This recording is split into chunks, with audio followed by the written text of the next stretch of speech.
দাজ্জাল কে? এটা ফেরেশতা নাকি জিন না মানুষ? কি এটাও একটা প্রশ্নের বিষয়। কিভাবে দেখুন, আল্লাহ নবী সাল্লাল্লাহু আলাইহি ওয়াসাল্লাম বলছেন নূহ আলাইহিস সালামের সময়ও নূহ আলাইহিস সালাম তার কওমকে দাজ্জাল সম্পর্কে সতর্ক করেছেন। তার মানে পৃথিবীর সূচনা থেকে সে পৃথিবীতে ছিল এবং সে বের হবে শেষ জামানায়, এবং বের হয়ে সে তার অনুসারীদেরকে নিয়ে বিশ্বটাকে শাসন করবে। তার মানে অনেক লম্বা একটা হায়াত সে পেয়েছে। কোন জাতি এত লম্বা হায়াত পায় বলেন তো? কোন জাতি, মানব জাতি এত লম্বা হায়াত পায়? এই একটা মিস্টেরিয়াস ক্যারেক্টার দাজ্জাল। সে কি? তারপরে দেখুন, নবী সাল্লাল্লাহু আলাইহি ওয়াসাল্লাম একটা হাদিসের মধ্যে বলেছেন যে তাকে ওই তামিম দারির ওই দ্বীপে বন্দী করে রাখা হয়েছে। আপনারা হাদিসে জানেন, দ্বীপে বন্দী থাকা অবস্থায় তাকে সাহাবীরা দেখেছেন অনেক বিশাল আকৃতিতে, ঠিক আছে? এবং সাহাবীদেরকে সে প্রশ্ন করছিল, তামিম দারিকে প্রশ্ন করছিল যে বাইসানের খেজুর বাগানে খেজুর কি ধরে? বলে হ্যাঁ ধরে। সে বলছে অচিরেই আর ধরবে না। তারপরে বলছে তাবারিয়া হ্রদে কি পানি আছে? সাহাবীরা বলছেন আছে। বলছে অচিরেই পানি থাকবে না। তোমাদের ওই উম্মি নবীর কি খবর? সাহাবীরা বলছেন যে তিনি মক্কা থেকে মদিনায় হিজরত করে এসেছেন, বদরের যুদ্ধ হয়েছে, বালতির মতো তার অবস্থা, একবার এদিকে পাল্লা ভারী হয় একবার এদিকে পাল্লা ভারী হয়। মানে বদরে জিতেছেন, উহুদে বিপর্যস্ত হয়েছেন। তখন এই ব্যক্তি বলছে যে তোমাদের জন্য উত্তম হবে ওই ব্যক্তির অনুসরণ করা। দাজ্জাল এই কথা বলছে, তোমাদের জন্য উত্তম হবে ওই উম্মি নবীর অনুসরণ করা। সাহাবীরা জিজ্ঞাসা করছেন আপনি কে? তো সে বলছে যে আমি হচ্ছি দাজ্জাল, আমাকে অচিরেই এখান থেকে মুক্ত হওয়ার অনুমতি দেওয়া হবে, তখন আমি এই পৃথিবীটাকে শাসন করব। তো এখানে সাহাবীরা যারা দেখে আসছেন তারা পরে ইসলাম কবুল করেছেন। তখন তারা মুসলিম ছিলেন না, খ্রিস্টান ছিলেন। কথা বুঝতে পারছেন? তাহলে এখানে আমরা তাকে একটা বিশাল দেহি দেখলাম, শিকল দিয়ে বন্দী। আবার নবী সাল্লাল্লাহু আলাইহি ওয়াসাল্লাম একদিন মদিনার মধ্যে উমর রাদিয়াল্লাহু আনহুকে নিয়ে হাঁটছেন, সহিহ মুসলিমে আছে। খবর পাওয়া গেল যে মদিনায় একটা যুবক ছেলে আছে, ইহুদি মায়ের সন্তান একটা যুবক ছেলে, যার চুলগুলা কোকড়ানো, চোখটা একটু ফোলা, যার আলামতগুলো দাজ্জালের সাথে মিলে যাচ্ছে। তখন নবী সাল্লাল্লাহু আলাইহি ওয়াসাল্লাম ওমর ইবনুল খাত্তাবকে নিয়ে ওদের বাসায় গেলেন। দেখলেন খেজুর বাগানে সে বসে আছে, মনোযোগ দিন। এবার নবীজি গিয়ে বললেন যে তুমি কি দেখো? সেই ছেলেটা বলছে আমি আরশ দেখি। আরশ বোঝেন? সিংহাসন। কোথায় তোমার আরশ? সেই ছেলে বলছে পানির উপরে। কোথায়? পানির উপরে। নবীজি বলছেন তুমি তো তাহলে শয়তানকে দেখো। নবীজি বলছেন তুমি কি বিশ্বাস করো যে আমি শেষ নবী? সেই ছেলে বলছে আপনি কি বিশ্বাস করেন যে আমি নবী? কি বুঝতে পারছেন কথা আমার? নবীজি বলছেন তুমি কি বিশ্বাস করো যে আমি শেষ নবী? সেই ছেলে বলছে আপনি কি বিশ্বাস করেন যে আমি নবী? উমর রাদিয়াল্লাহু আনহু তরওয়ালের খাপ খোলা সারা। তিনি বললেন যে ইয়া রাসূলুল্লাহ অনুমতি দেন, এর গর্দানটাকে নামাই দিই, বেয়াদব, আপনার সাথে বেয়াদবি করছে। তখন নবী সাল্লাল্লাহু আলাইহি ওয়াসাল্লাম বললেন দাআহু ইয়া ওমর, তাকে ছেড়ে দাও। যদি সে সত্যিকার অর্থেই দাজ্জাল হয়ে থাকে, তুমি ওমর তাকে হত্যা করতে পারবে না। কেন হত্যা করতে পারবেন না? কারণ দাজ্জালের নিহত হওয়া লেখা আছে ঈসা আলাইহিস সালামের হাতে। কার হাতে? ঈসা আলাইহিস সালাম যখন আসবেন, এই প্যালেস্টাইনের বাবে লুদ নামক জায়গায় দাজ্জালকে মারা হবে। ঠিক আছে কথা? তাহলে ওমর তুমি তাকে হত্যা করতে পারবে না। আর যদি সে দাজ্জাল না হয়ে থাকে, নিরপরাধ মানুষকে হত্যা করে কোনো লাভ নাই। এখানে চান্স নেওয়া হলো 50-50। এক হাদিস আপনি দেখছেন, নবীজি বলছেন নূহ আলাইহিস সালাম তার কওমকে দাজ্জাল সম্পর্কে সতর্ক করেছেন। এক হাদিসে নবীজি বলছেন সে বের হলে 40 দিন বিশ্ব শাসন করবে। প্রথম দিন 1 বছর, দ্বিতীয় দিন 1 মাস, তৃতীয় দিন 1 সপ্তাহ, বাকি দিন আমাদের মতো। আরেক হাদিসে নবীজি বলছেন তামিম দারি দেখে এসেছে তাকে কোথায়? দ্বীপে বন্দী অবস্থায়, সে ছাড়া পাবে অচিরেই। আবার এখানে নবী সাল্লাল্লাহু আলাইহি ওয়াসাল্লাম মদিনাতেই একটা যুবক ছেলেকে দাজ্জাল মনে করে ইনভেস্টিগেট করলেন। আপনার কাছে কি সাবজেক্টটা সহজ মনে হচ্ছে না কঠিন? খুব সহজ কি না কঠিন? চিন্তা করতে হবে কি হবে না? এতই জটিল একটা ক্যারেক্টার। শুধু তাই না, নবীজি আরো বলছেন সে যখন বের হবে, 4টা জায়গার কথা পাওয়া যাচ্ছে হাদিসে। 4টা জায়গা কোত্থেকে বের হবে। এখানে কিন্তু নবীজি মদিনাতে তাকে খুঁজলেন, ইনভেস্টিগেট করলেন। আবার আরেকটা হাদিসে নবীজি বলেছেন সে যখন বের হবে শেষ জামানায়, তখন মক্কায় ঢুকতে পারবে না, মদিনায় ঢুকতে পারবে না। আপনারা হাদিসটা জানেন না? আলেমরা তো জানেন। মক্কাতেও ঢুকতে পারবে না, মদিনাতেও ঢুকতে পারবে না। খোলা তরোয়াল নিয়ে ফেরেশতারা দাঁড়িয়ে থাকবে। আবার সেই নবী মুহাম্মদ সাল্লাল্লাহু আলাইহি ওয়াসাল্লাম মদিনাতে এই ছেলেটাকে দাজ্জাল ভাবছেন, ইনভেস্টিগেট করছেন। তার মানে তারা সতর্ক ছিলেন। এই ছেলের নাম ছিল ইবনে সাইয়্যিদ। কি নাম? ইবনে সাইয়্যিদ, নাম মনে রাখবেন। এও একটা বিস্ময়কর ক্যারেক্টার। আবার সেই নবী সাল্লাল্লাহু আলাইহি ওয়াসাল্লাম বলেছেন শেষ জামানাতে দাজ্জাল বের হবে খোরাসান থেকে। কোন জায়গা? খোরাসান বলতে কোন জায়গা? এটা মূলত এর হার্ট হচ্ছে আফগানিস্তান, এর পাশে যে বেলুচিস্তান, এই যে উজবেকিস্তান, ইরানের কিছু অংশ, এই পুরো জায়গাটা, শুধু একটা দেশ না, পুরো জায়গাটা, এর হার্ট হচ্ছে আফগানিস্তান। খোরাসান থেকে বের হবে। আর এক হাদিসে নবীজি বলছেন সে ইস্পাহান থেকে বের হবে। কোন জায়গা? ইস্পাহান। এখন ইরানে, ভৌগোলিক বিষয় যখন তখন চেঞ্জ হয়ে যায়, হয় কি না? আগে কি ইরাক ইরান এরকম পার্ট ছিল? আগে কি এইভাবে এই 52টা দেশের ভাগ ছিল? লেবানন, জর্ডান, সৌদি আরব, ইরাক ইরান এরকম ভাগ ছিল না? এক অঞ্চল ছিল শাম, একটা হেজাজ, একটা নাজদ, এরকম আর কি ভাগ ছিল। তো এটা চেঞ্জ হয়। ওই হাদিসে আসছে ইস্পাহান থেকে একটাতে, আরেকটাতে আসছে ইরাক এবং শাম। ইরাক এবং শাম, শাম বলতে বোঝাচ্ছি এই পুরো প্যালেস্টাইন, লেবানন, জর্ডান, পুরো অঞ্চলটাই শাম। আর ইরাক তো আপনারা জানেন, ইরাক এবং শামের মাঝখানের একটা রাস্তা থেকে বের হবে। 3টা জায়গা। আরেকটা 4 নাম্বার খাল্লা, খাল্লা নামে একটা জায়গা থেকে সে বের হবে। আর এই খাল্লা আপনি গুগলে সার্চ দিয়ে পাবেন না। গুগলের সাথেও দাজ্জালের অনুসারীদের একটা সম্পর্ক আছে, আপনার ফেসবুকের সাথেও আছে, প্রযুক্তিগুলোর সাথেও আছে, নিউক্লিয়ার ওয়েপেন্সের সাথেও আছে, বর্তমান ব্যাংকিং সিস্টেমের সাথেও আছে, এবং বর্তমান গ্লোবাল পলিটিক্যাল অ্যাফেয়ার্সের সাথেও দাজ্জালের অনুসারীদের সরাসরি সম্পৃক্ততা আছে। আমি বলি নাই দাজ্জালের সম্পৃক্ততা আছে, দাজ্জালের অনুসারীদের সরাসরি সম্পৃক্ততা আছে। এটা বোঝার জন্য আপনাকে সূরা কাহাফ পড়তে হবে। কেন সূরা কাহাফ? কারণ সূরা কাহাফ পড়লে আল্লাহ আপনার ভিতরের চোখ খুলে দিবেন ইনশাআল্লাহ। এখন আপনার ভিতরের চোখ বন্ধ। কেন বন্ধ? বিকজ আপনি প্রত্যেক জুমায় সূরা কাহাফ পড়ছেন না। যখন প্রত্যেক জুমায় সূরা কাহাফ অর্থ সহ পড়বেন বা অ্যাটলিস্ট তেলাওয়াত করবেন, দেখবেন ইনশাআল্লাহ আল্লাহ আপনার ভেতরের চোখ খুলে দিবেন। তো দাজ্জাল সাবজেক্টটা কি জটিল মনে হচ্ছে না সহজ মনে হচ্ছে? জটিল। এখন এত জটিলতায় আমরা গেলাম না, আমরা সহজ জায়গায় থাকি। সহজ জায়গাটা হচ্ছে সে বিশ্বটাকে শাসন করবে, এবং শুধু ন্যায় বিচারের ভিত্তিতে শাসন করবে কি? উত্তর না, সে সারা বিশ্বে ফিতনার ফাসাদ সৃষ্টি করবে। যারা তাকে ফলো করবে সে তাদেরকে সমৃদ্ধি দিবে, যারা তাকে ফলো করবে না সে তাদেরকে দুর্ভিক্ষ দিবে। বলা হচ্ছে সে খোদা দাবি করবে, সে নিজেকে খোদা দাবি করবে, বলবে আমি মাসিহ, আমি কি মাসিহ মানে ত্রাণকর্তা। তার মূল কাজটা তাহলে জুলুমের ভিত্তিতে সারা বিশ্বটাকে শাসন করা, এই তো।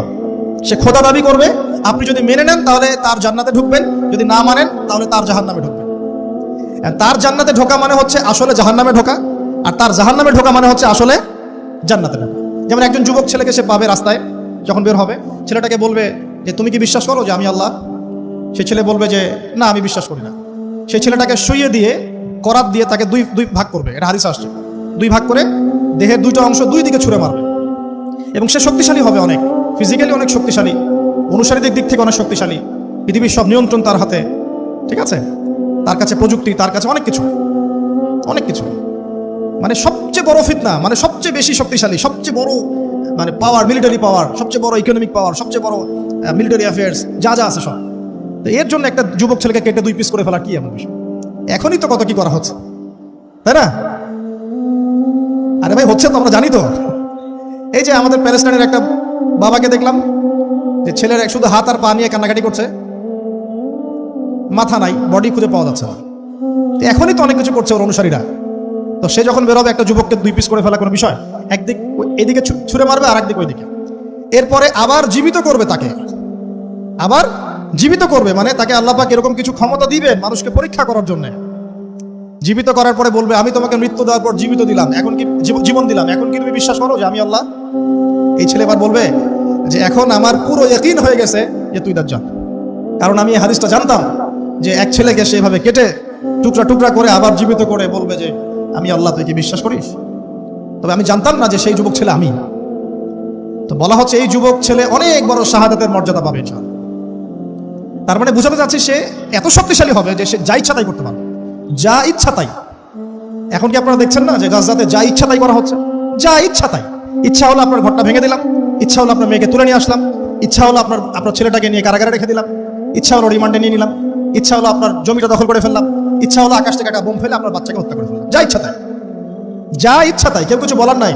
সবাই মিলে আমরা হয়তো এরকম ওয়াজ মাহফিলে 2-4টা কথা বলে রাগ ঝাড়তে পারি, আপনি একটু সাহস দেখালে মিছিল করতে পারেন, সেমিনার সিম্পোজিয়াম করতে পারেন, আরো বড় শক্তি থাকলে রাষ্ট্রীয় পর্যায় পর্যন্ত চাপ প্রয়োগ করতে পারেন, আরো যদি ইমানদার রাষ্ট্র হয় সে জাতিসংঘে গিয়ে একটা প্রতিবাদ করতে পারে। এই তো, এতটুকুই তো।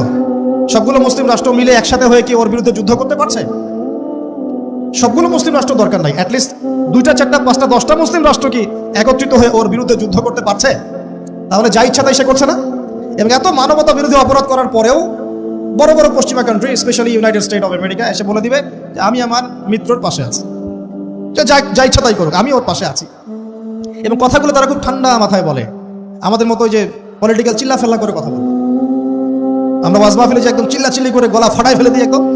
হ্যাঁ, মানুষের আবেগ বুঝে ওয়াজ করি, মানুষের আবেগ বুঝে ওয়াজ করি।